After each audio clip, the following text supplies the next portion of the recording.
प्यारे दोस्तों, आज हम आपको फ्रांसीसी खातून की कहानी सुनाएंगे जिसने इस्लाम कबूल किया और उसके साथ एक ऐसा मोजज़ा हुआ जिसने सारी दुनिया को हिलाकर रख दिया।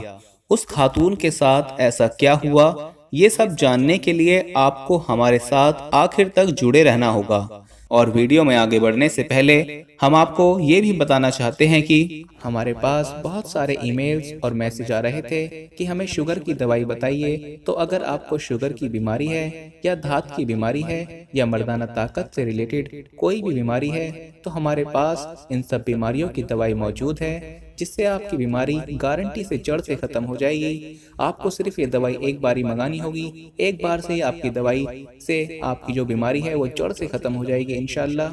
हमारे जो आलिम हैं उन्होंने इस दवाई पर पढ़ाई की है, वसाइफ किए हैं। तो अगर आप दवाई मंगवाना चाहते हैं तो हम कुरियर से आपके पास दवाई भेज देंगे। दवाई के प्राइस भी ज़्यादा हाई नहीं है। दवाई मंगवाने के लिए आप स्क्रीन पर दिए गए नंबर पर व्हाट्सएप करके दवाई ऑर्डर कर सकते हैं और ज़्यादा जानकारी के लिए आप व्हाट्सएप पर मैसेज करें। दोस्तों, ये कहानी है फ्रांस से ताल्लुक़ रखने वाली खातून मार्गरेट की, जिसे कॉलेज में अल्जीरिया के एक शख्स इब्राहिम से मोहब्बत हो गई और उसने घर वालों के खिलाफ जाकर इब्राहिम से शादी कर ली और इस्लाम कबूल कर लिया। इब्राहिम ने उसका इस्लामी नाम जैनब रखा।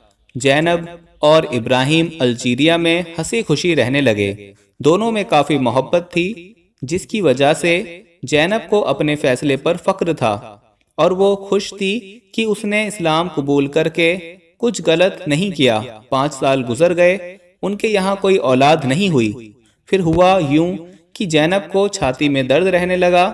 इब्राहिम जैनब को अस्पताल लाया, जहाँ डॉक्टर ने जैनब का मुआयना किया और तमाम टेस्ट किए। रिपोर्ट से मालूम हुआ कि जैनब को छाती का कैंसर है और वो भी आखिरी स्टेज पर है।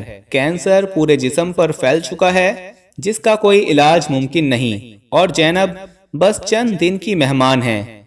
ये खबर इब्राहिम और जैनब के लिए कयामत से कम न थी। जैनब को मौत करीब देखकर अपने माँ बाप बहन भाइयों की याद सताने लगी और उसने अपने माँ बाप को कॉल की और अपनी बीमारी की सारी सूरत हाल से आगाह किया, जिस पर उसकी माँ समेत सारी फैमिली ने कहा कि देखा, ये सब आजाब तुम पर इसलिए आया है कि तुमने इस्लाम कबूल कर लिया है। तुम अभी भी सब छोड़कर वापस आ जाओ, हम तुम्हें माफ करते हैं, हम फ्रांस में तुम्हारा इलाज करवाएंगे। इब्राहिम इन सब बातों से बहुत परेशान हो गया।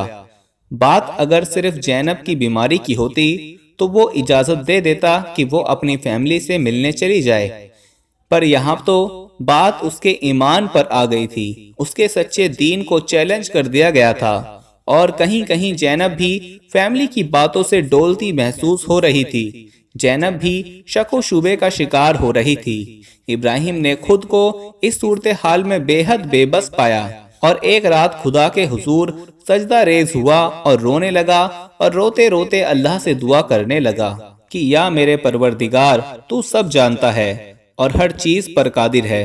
बेशक हम सबको तेरी तरफ ही लौट जाना है। मैं तेरी हर रजा पर राजी हूँ, मगर बात तुझ पर आ गई है। अगर जैनब शिफायाब नहीं होती तो ये लोग जीत जाएंगे और कहेंगे कि इस्लाम कबूल करने की वजह से ये मौत का शिकार हुई।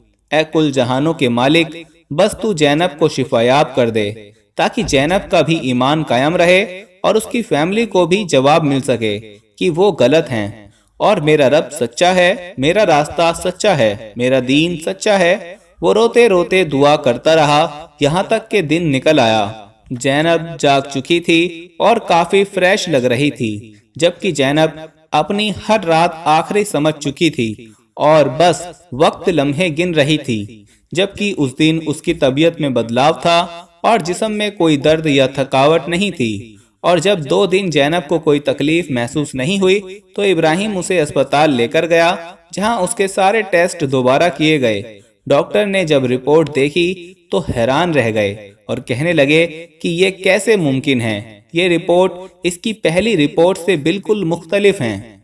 इसकी पहली रिपोर्ट ने कैंसर बताया था और रिपोर्ट से ये साबित था कि ये बस कुछ दिन की मेहमान हैं। मगर अब की ये रिपोर्ट्स एक सेहतमंद लड़की की तरह नॉर्मल हैं। ये मामला सभी के लिए एक मोजज़े से कम नहीं था। इब्राहिम जानता था कि ये हकीकत में उसके रब्बे अजीम का मोजज़ा है, जिसने उसकी दुआओं से उसकी बीवी को नई जिंदगी बख्शी है। बेशक हर एक चीज पर अल्लाह कुदरत रखता है। इब्राहिम ने जैनब को बताया कि ये फकत उसके सच्चे रब की कुदरत का कमाल है और अब वो उसके साथ फ्रांस जाना चाहता है और ये मोजज़ा उसकी फैमिली को खुद बताना चाहता है, जिन्होंने इसके मजहब पर उंगली उठाई थी और तुम्हारी बीमारी को मेरे सच्चे दीन की वजह करार देकर तुम्हें भी शक में मुब्तला कर दिया था। इसके बाद दोनों मियाँ बीवी फ्रांस जाते हैं और जैनब की फैमिली जब खुद इन रिपोर्ट्स को देखती है, क्योंकि पहली रिपोर्ट्स उन्हें जैनब भेज चुकी थी, जब वो नई रिपोर्ट्स देखते हैं और जैनब की सेहत देखते हैं तो हैरान रह जाते हैं और वो सारी फैमिली इस्लाम कबूल कर लेती है। साथियों, ये एक सच्चा वाक़या है जो हमने आपके साथ शेयर किया। बेशक अल्लाह जिसे चाहता है नवाज देता है और बेशक उसके हर काम में मसलहत छुपी है और उसके ऐसे ईमान अफरोज मौजज़ात आए दिन हम देखते रहते हैं। दोस्तों, उम्मीद है आपको आज की वीडियो पसंद आई होगी। अगर पसंद आई है तो इसको दिल से लाइक करें और अपने करीबी लोगों में ज़रूर शेयर करें। अब मिलते हैं अपनी अगली वीडियो में, तब तक के लिए मुझे इजाज़त दीजिए। फ़ी अमानिल्लाह।